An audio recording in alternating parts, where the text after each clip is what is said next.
Hello students, आज हम अपने सिलेबस का लास्ट टॉपिक करेंगे, मतलब सिलेबस का नहीं, इस यूनिट का लास्ट टॉपिक करेंगे, दैट इज रिलेटिव वेलोसिटीज। ठीक है, तो अब देखिए बेटा, रिलेटिव मोशन का मतलब सबसे पहले समझिए, what do you mean by relative motion. ठीक है, देखिए रिलेटिव मोशन का मतलब है कि हम किसी भी चीज़ के रिस्पेक्ट में अगर कोई मूवमेंट करा रहे हैं तो वो होती है हमारी किसी चीज़ के रिलेशन में। ठीक है, मतलब with respect to anything, if we are talking about then we said it as a relative. ठीक है, तो अब रिलेटिव मोशन आपका क्या हो सकता है, आपका वेलोसिटीज हो सकती है रिलेटिव मोशन में। रिलेटिव मोशन में आपका एक्सेलरेशन कंसीडर हो सकता है, रिलेटिव मोशन में आपका डिस्प्लेसमेंट कंसीडर होता है। ठीक है, तो अब देखिए आपके सिलेबस में है क्या, relative velocities. Clear, acceleration displacement नहीं है, बट इन केस अगर वो आती है तो आप इजीली उसको कर पाओगे अगर आपने रिलेटिव वेलोसिटी को अच्छे से समझा है तो। क्लियर, तो अब देखिए अगर आपके पास दो ऑब्जेक्ट्स हैं, ठीक है, suppose you have two objects. Clear, अगर किसी भी टाइम इंटरवल पर कोई वैल्यू x नॉट 0 है, मतलब at time equals to z x1 position है, ठीक है, और x2 eight time equals to 0 दोनों, मतलब एट t इक्वल्स टू 0 पर आपकी ये पोजीशन है दो ऑब्जेक्ट्स की। क्लियर, अगर आपके पास टाइम चेंज होता है और time equals to t value आ जाती है, clear, time equals to t value आ जाती है तो इनकी पोजीशन क्या हो जाएगी, x1 t और x2 t आ जाएगी, मतलब एट टाइम इक्वल्स टू 0 ये पोजीशन है हमारी। क्लियर, तो अब देखिए क्या है, आपके पास देखिए 0 से लेके t तक हमारे पास इतनी डिस्प्लेसमेंट हुई है। क्लियर, 0 से लेके t तक आपके पास ये डिस्प्लेसमेंट हुई है। फाइन,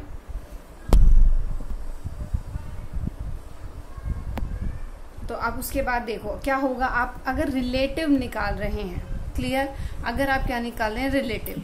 अब देखिए अगर ये यहाँ से 0 से t टाइम इंटरवल पे इसकी पोजीशन चेंज हुई है तो इसका मतलब कोई ना कोई वेलोसिटी भी इसकी जरूर रही होगी, है ना।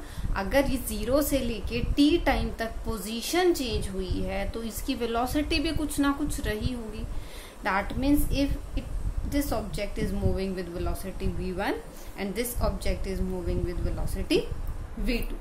क्लियर, तो इन दोनों ऑब्जेक्ट्स की क्या वेलोसिटी है, ऑब्जेक्ट की वेलोसिटी है v1 और सेकेंड ऑब्जेक्ट की वेलोसिटी है आपकी v2।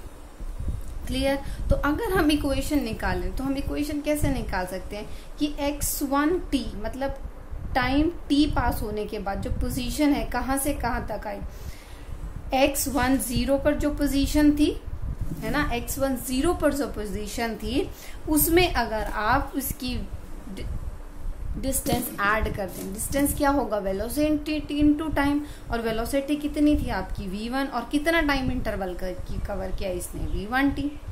ठीक है, टाइम इसने कितना लिया, t लिया। ऐसे ही अगर हम x2t की पोजीशन निकालें, x2t की वैल्यू निकालें तो क्या आ जाएगी, x2 0 मतलब 0 पोजीशन पर एट t इक्वल्स टू 0 इसकी जो पोजीशन थी प्लस जो वेलोसिटी है v2 इंटू t, मतलब इतना डिस्टेंस उसने ट्रेवल किया। क्लियर, तो मतलब देखिए बेटा इस चीज का सिग्निफिकेंस ये है कि जरूरी नहीं है कि आपकी जो ऑब्जेक्ट है वो हमेशा एट ओरिजिन से स्टार्ट हो। क्लियर, अब देखिए आपके पास अगर ये ग्राफ है, ठीक है, अगर आपकी ऑब्जेक्ट यहाँ से एट ओरिजिन से स्टार्ट होती है तो आपको कोई फर्क नहीं पड़ता। क्लियर, आप यहाँ से डायरेक्ट उस एक्स एक्सिस को मेजर कर ले, लेकिन अगर आपके पास बोला जाए कि आपके ऑब्जेक्ट इस पोजीशन पर है at x1 at t equals to 0 तो आपको क्या है, ये भी तो कंसीडर करना पड़ेगा ना, क्योंकि आप ओरिजिन से डिस्टेंस कैलकुलेट करते हैं। क्लियर, तो इस चीज को कंसीडर करने का ये सिग्निफिकेंस है कि हम इसको क्यों ऐसे कंसीडर करते हैं, x1 x2 0 x1 0 मतलब 0 पर तो कोई उसकी डिस्प्लेसमेंट है ही नहीं, हम इनिशियली वहां से कंसीडर कर रहे हैं। बट अगर हम उसका ग्राफ प्लॉट करते हैं, ग्राफ में हमें देखें तो अब जैसे बोल दिया जाए कि at t इक्वल्स टू 0 वो 5 मीटर डिस्टेंस पर है, तब वहां पर इस चीज का रोल आता है ना, एट t इक्वल्स टू 0 वो 5 मीटर के डिस्टेंस पर है। क्लियर, तो x2 0 और x1 0 हम इसलिए इक्वेशन में कंसीडर करते हैं अपना। ठीक है, अब देखिए अगर हमारे पास ये दो इक्वेशंस आ गई हैं, दो ऑब्जेक्ट्स के रिलेशन में दो इक्वेशंस आ गई हैं हमारे पास। अब अगर हम इन दोनों इक्वेशंस को सब्ट्रैक्ट कर देते हैं, ठीक है, अगर हम इन दोनों इक्वेशंस को सब्ट्रैक्ट कर देते हैं तो हमारे पास क्या वैल्यू आ जाएगी, x2t minus x1t equals to x2 not minus x1 not plus v2t और माइनस v1t। हमारे पास ये इक्वेशन आ जाएगी। अब देखिए अगर हम इन दोनों वैल्यूज को एक साथ ले लें तो हमारे पास क्या वैल्यू हो जाएगी, x2t minus x2 not minus x1t और x1 नॉट। ठीक है, ये हमारे पास इक्वेशन आ जाएगी equals to v2t minus v1t। अब देखिए यहाँ से क्या चीज पता लग रही है हमें, अगर हम इसको देखें तो हमारे पास क्या है, डिस्प्लेसमेंट है ये x2 बॉडी का। अगर हम इसको देखें तो ये क्या है, हमारे पास डिस्प्लेसमेंट है x1 बॉडी का, है ना। ये क्या है, x मतलब फाइनल पोजीशन और इनिशियल पोजीशन गिवन है हमारी, यहाँ पर मिल गई हमें। ये फाइनल इनिशियल पोजीशन है और ये फाइनल पोजीशन है। तो फाइनल डिस्टेंस और फाइनल इनिशियल डिस्टेंस डिस्प्लेसमेंट को अगर हम डिफरेंस करते हैं, डिस्प्लेसमेंट है या डिस्टेंस है, उन दोनों को अगर हम सब्ट्रैक्ट करते हैं तो हमारे पास क्या है, फाइनल और इनिशियल पोजीशन में आ जाएगा। ठीक है, और if we are considering velocity तो इसका मतलब तो ये डिस्प्लेसमेंट ही है हमारा। तो हम इसको क्या लिख सकते हैं, हमारे पास कितना डिस्प्लेसमेंट है, total time t, total t time में हमारे पास ये टोटल डिस्प्लेसमेंट है ऑब्जेक्ट 2 का, और ये टोटल टाइम t में डिस्प्लेसमेंट है किसका, ऑब्जेक्ट 1 का। ठीक है, तो ये डिस्प्लेसमेंट किसका है, ऑब्जेक्ट 1 का, ये डिस्प्लेसमेंट किसका है, ऑब्जेक्ट 2 का। कितने टाइम इंटरवल में, टोटल टाइम इंटरवल t में। That means at t equals to 0 से लेके t equals to t second minute, जो भी आपके पास यूनिट होंगे उसमें हमारे पास ये डिस्प्लेसमेंट हुई है x1 बॉडी की, सॉरी 1 ऑब्जेक्ट की ये और 2 ऑब्जेक्ट की ये। तो ये हमारे पास क्या है, फाइनल माइनस इनिशियल, यही चीज कंसीडर करी है हमने। अब अगर हम इसको देखें तो हम इसको क्या लिख सकते हैं, इक्वल्स टू t अगर हम कॉमन ले लें तो v2 माइनस v1 हम इसको लिख सकते हैं, है ना। हम क्या लिख सकते हैं, t into v2 minus v1। Clear. तो अब देखिए आपके पास ये क्या चीज आ जाएगी, रिलेटिव डिस्प्लेसमेंट आ जाएगी ऑब्जेक्ट 2 की विद रिस्पेक्ट टू ऑब्जेक्ट 1। ठीक है, क्या आ जाएगी आपके पास, ये रिलेटिव डिस्प्लेसमेंट आ जाएगी ऑब्जेक्ट 2 की विद रिस्पेक्ट टू ऑब्जेक्ट 1। ठीक है, तो देखिए हम इसको क्या लिख सकते हैं, ये हमारे पास क्या है, displacement of object 2 in time interval t, ये है आपकी displacement of object 1 in time interval t। तो ओवरऑल हम क्या बोल सकते हैं, देखिए डिफरेंस है तो हम क्या बोल सकते हैं कि ये डिस्प्लेसमेंट है। ठीक है, क्या है ये, डिस्प्लेसमेंट है। कैसे डिस्प्लेसमेंट है, रिलेटिव डिस्प्लेसमेंट, किसके रिस्पेक्ट में, ऑब्जेक्ट 2 की डिस्प्लेसमेंट है विद रिस्पेक्ट टू 1। ठीक है, क्या है ये, ऑब्जेक्ट 2 की डिस्प्लेसमेंट है विद रिस्पेक्ट टू 1। तो हम इसको क्या लिख सकते हैं, it is a relative displacement of object 2 with respect to 1। ठीक है, किस में, टाइम इंटरवल t में, क्योंकि हमने देखो 0 से t तक इसको मूव करा है, 0 से लेके t तक हमारी ये जो पोजीशन है वो चेंज है। तो हम क्या लिख सकते हैं, relative displacement of object 2 with respect to object 1। कितने टाइम में, रिलेटिव डिस्प्लेसमेंट की तो बात होगी, लेकिन कितने टाइम में, कितने टाइम में, टाइम t में, इन टाइम इंटरवल t। ठीक है, तो किसके इक्वल आई है हमारे पास, ये t v2 माइनस v1, ये हमारे पास वैल्यू आई है इसकी v2 minus v1 into t। देखिए इसको हम कैसे लिख सकते हैं, जो हमने रिलेटिव डिस्प्लेसमेंट निकाली थी, हम क्या बोल रहे थे, ऑब्जेक्ट 2 की विद रिस्पेक्ट टू 1 आई है। क्या है, ऑब्जेक्ट 2 की विद रिस्पेक्ट टू 1 हमने कैलकुलेट किया। So we can write it as the displacement, देखो क्या था, रिलेटिव डिस्प्लेसमेंट थी और हमारे पास क्या था, टाइम। ठीक है। अब देखो डिस्प्लेसमेंट अपॉन टाइम क्या होता है आपके पास, इक्वल टू हमारे पास क्या था टी v2 माइनस v1, ये आया था फॉर्मूला हमारे पास। तो हम देखिए क्या है फॉर्मूला, क्या होता है रिलेट डिस्प्लेसमेंट अपॉन टाइम किसके इक्वल होती है, वेलोसिटी के इक्वल होती है। किसके इक्वल आती है हमारी, displacement upon time is equals to velocity. तो हम इसको क्या लिख सकते हैं, it is the relative velocity, क्योंकि हमने क्या है रिलेशन में निकाली है 2 की with respect to 1, so we can write it as the velocity 2 with respect to 1। क्या लिख सकते हैं हम, velocity of object 2 with respect to 1, ठीक है। तो इस किसके इक्वल आ जाएगी आपकी, ये v2 माइनस v1 के इक्वल आ जाएगी। किसके इक्वल आ जाएगी आपकी, v2 माइनस v1 के इक्वल आ जाएगी। क्लियर। तो देखिए ये आपके पास आ गया है फॉर्मूला। ये फॉर्मूले के लिए ही इतनी लंबी चौड़ी कहानी बताई। ये फॉर्मूला आपको डायरेक्ट लर्न करना है, इसकी डेरिवेशन की जरूरत नहीं है। क्लियर, डेरिवेशन करने की जरूरत नहीं है, ये डायरेक्ट फॉर्मूला आपको यूज करना होगा। क्लियर, ये डायरेक्ट फॉर्मूला आपको पता होना चाहिए कि आप जिसके रिस्पेक्ट में निकाल रहे हैं। सपोज आप निकाल रहे हैं ऑब्जेक्ट ए की विद रिस्पेक्ट टू बी, तो आप क्या करेंगे, velocity of object A minus velocity of object B, आप डायरेक्ट लिख सकते हैं। ठीक है, तो ये आपका फॉर्मूला है। क्लियर। तो बेटा इस फॉर्मूले पे बेस्ड ही आपके क्वेश्चंस होंगे। ठीक है, देखिए क्वेश्चन है आपका, एक कार है वो 10 मीटर पर सेकंड की वेलोसिटी से मूव कर रही है। कार ए है, it is moving with the velocity of 10 metre per second. ठीक है, दूसरी कार है बी।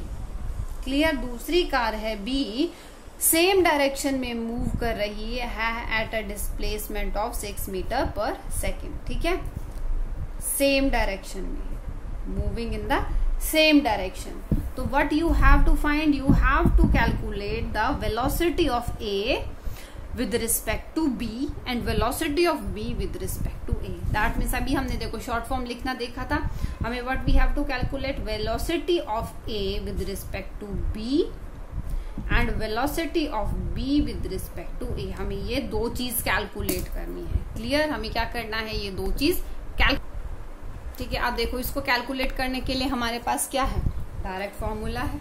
ठीक है, अब आपको इनको सॉल्व करने के लिए जो चीज सबसे ज्यादा ध्यान रखनी है वो ये है कि इनकी डायरेक्शंस।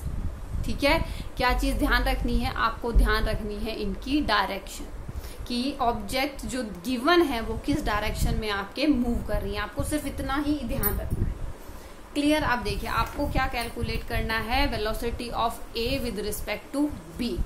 क्लियर, अब देखो वेलोसिटी ऑफ ए हमारे पास कितनी गिवन है, 10 metre per second. Velocity of B कितनी है, 6 मीटर पर सेकंड। ठीक है, तो देखो, तो अब हमें पता है वी ए बी का फॉर्मूला क्या हो जाएगा, velocity of A minus velocity of B, ये हो जाएगा। वेलोसिटी ऑफ ए कितनी गिवन है, 10 मीटर पर सेकेंड, और वेलोसिटी ऑफ बी कितनी गिवन है, 6। तो हमारे पास क्या है, 4 मीटर पर सेकेंड। दूसरा वी बी ए मतलब velocity of B with respect to ए।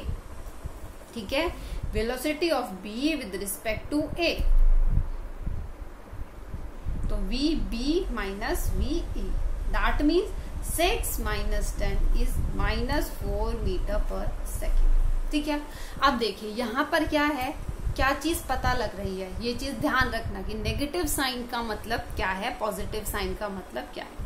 देखो कार ए थी, मूव कर रही थी। ठीक है, कार ए थी, मूव कर रही थी। कार बी है, वो भी मूव कर रही है सेम डायरेक्शन में। ठीक है, कार बी भी है, मूव कर रही है सेम डायरेक्शन। अब देखो, अब आपने देखा अगर हमने वेलोसिटी निकाली ए की विद रिस्पेक्ट टू बी, ठीक है, तो पॉजिटिव साइन आया, और जब हमने बी की निकाली विद रिस्पेक्ट टू ए तो नेगेटिव साइन आया।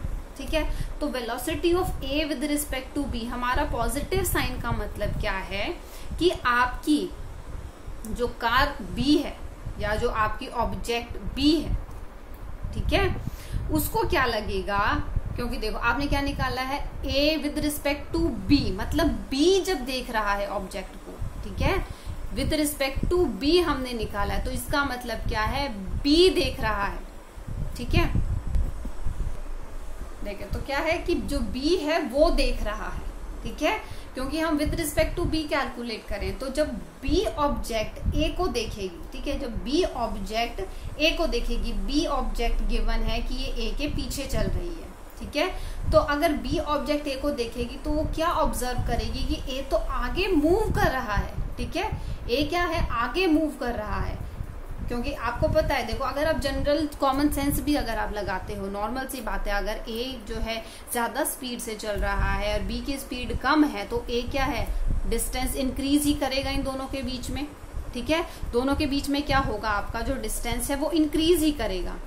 क्लियर। तो ऑब्जेक्ट बी जो है, या जो कार बी है, या जो पर्सन बी है, एनीथिंग इट कैन बी, तो जो बी है वो जब देखेगा ए को तो उसे लगेगा कि ए जो है 4 मीटर पर सेकेंड की स्पीड से दूर जा रही है इससे, ठीक है, क्या है, इससे दूर जा रही है। क्लियर।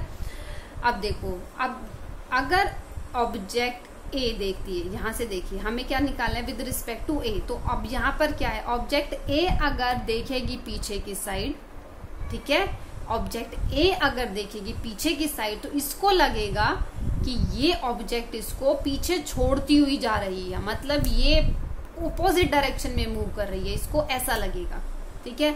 आप नॉर्मल अगर ड्राइव भी करते हो, काफी बड़े हो चुके हो, तो ये सब चीज, छोटी छोटी चीजें आप लोगों ने ऑब्जर्व की होगी। अगर आप आगे चल रहे हैं किसी भी गाड़ी से, आप अगर पीछे मुड़ के देखते हो और पीछे जो ऑब्जेक्ट है वो स्लो मूविंग है विद रिस्पेक्ट टू यू, तो आपको ऐसा लगेगा कि वो गाड़ी जो है पीछे जा रही है, ठीक है, क्योंकि आप अपने आप को एज अ रेस्ट या as a constant body consider करते हैं। अगर आप कार में जा रहे हैं तो आप अगर पीछे मुड़ के देखेंगे तो आपको ऐसा लगेगा कि आप तो वही हैं, लेकिन जो पीछे जो ऑब्जेक्ट है, जो स्लो वेलोसिटी से या स्लो स्पीड से मूव कर रही है, वो पीछे जाती जा रही है, ठीक है। तो ये नेगेटिव साइन का वो मतलब है कि आपको ऐसा लगेगा कि वो आपसे दूर जाती जा रही है, ठीक है।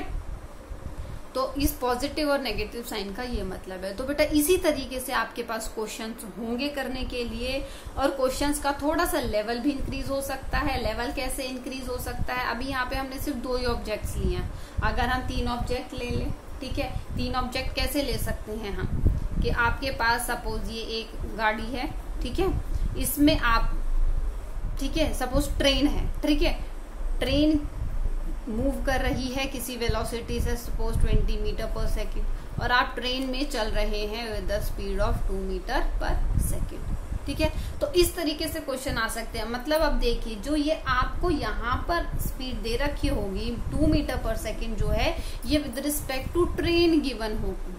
क्लियर। तो इस टाइप से आपके जो क्वेश्चंस हैं वो थोड़े से हायर लेवल के हो सकते हैं। तो इसको प्रैक्टिस करना। आपके पास और क्वेश्चंस कैसे आ सकते हैं, जो आपके पास है बोट एंड स्ट्रीम वाले जो क्वेश्चन होते हैं वो इस टॉपिक में कवर होंगे, रिलेटिव में बोट एंड स्ट्रीम वाले कवर होंगे। और आई थिंक ये आपने 9th-10th में मैथ्स में भी किए होंगे, तो मुझे नहीं लगता कि इसको मुझे ज्यादा डिटेल में कराने की जरूरत है। जो इम्पोर्टेंट फॉर्मूला था, जो इम्पोर्टेंट चीज थी, वो मैंने आपको करा दी है, ठीक है। उसके बाद आपके देखो बोट एंड स्ट्रीम वाले ट्रेन वाले क्वेश्चंस हो सकते हैं आपके पास, ठीक है, कि आपके पास 2 ट्रेन है, दोनों की लेंथ है सपोज कुछ भी दी हुई है, सपोज लेट 100 मीटर दी हुई है, ठीक है, पैरेलल ट्रैक पर चल रही हैं। अब वो देखो पैरेलल ट्रैक पर चल रही है, वो सेम डायरेक्शन में भी हो सकती है, अपोजिट डायरेक्शन में भी हो सकती है। क्लियर। तो इस तरीके से आपको क्वेश्चंस गिवन होंगे। तो ये आई होप कि इस टाइप के क्वेश्चंस आपको ऑलरेडी आते हैं, ठीक है। तो नॉर्मल इक्वेशंस आप बनाना और आप उन क्वेश्चंस को सॉल्व करना, ठीक है। और क्वेश्चन क्या आ सकते हैं आपके पास कि पुलिस एंड थीफ, ठीक है, police is chasing the thief, distance given है आपके पास, या आपके पास बुलेट हो सकती है। तो इस तरीके से जो क्वेश्चंस होंगे ना, वो सारे इस टॉपिक में कवर होते हैं। क्लियर। तो आप नॉर्मल मैथमेटिक्स भी लगाकर उसको यूज कर सॉल्व कर सकते हैं। मतलब इसमें सिर्फ ये सोच कर चलना है आपको कि आप रिलेटिव वेलोसिटी का मतलब क्या है, ठीक है। Main concept of this topic is only this, कि आपको रिलेटिव वेलोसिटी का मतलब पता होना चाहिए कि हम किसके रिस्पेक्ट में किसको कैलकुलेट कर रहे हैं। क्लियर। तो this completes your unit motion in straight line, ठीक है। इन you have 1 day time, that means tomorrow whole day you have time to revise this complete chapter. If anyone have any doubt to ask, ठीक है. Day after that or in next week, any day I will be taking your test, ठीक है. You will have test and that test may be surprise or 1 day before I'll inform you, ठीक है. You have tomorrow time, whole day you have, you can ask problems, ठीक है. आप problem send कर सकते हैं मुझे individually, you can send. Clear. This is all for today's video. We will start new chapter in next video. हाँ, one thing more, इसमें आपके जो अगर आप बुक ओपन करके देखेंगे तो उसमें आपके पास एक चीज, मतलब आपका वेक्टर्स की फॉर्म में एक छोटा सा फॉर्मूलेज गिवन है, वो हम नेक्स्ट यूनिट में कवर करेंगे, जो कि हमारा सारा वेक्टर्स का ही है, ठीक है. Motion in plane. क्लियर. तो वो छोटा सा टॉपिक है, वो हम उसी चैप्टर में साथ कंसीडर कर लेंगे. क्लियर. Thank you students.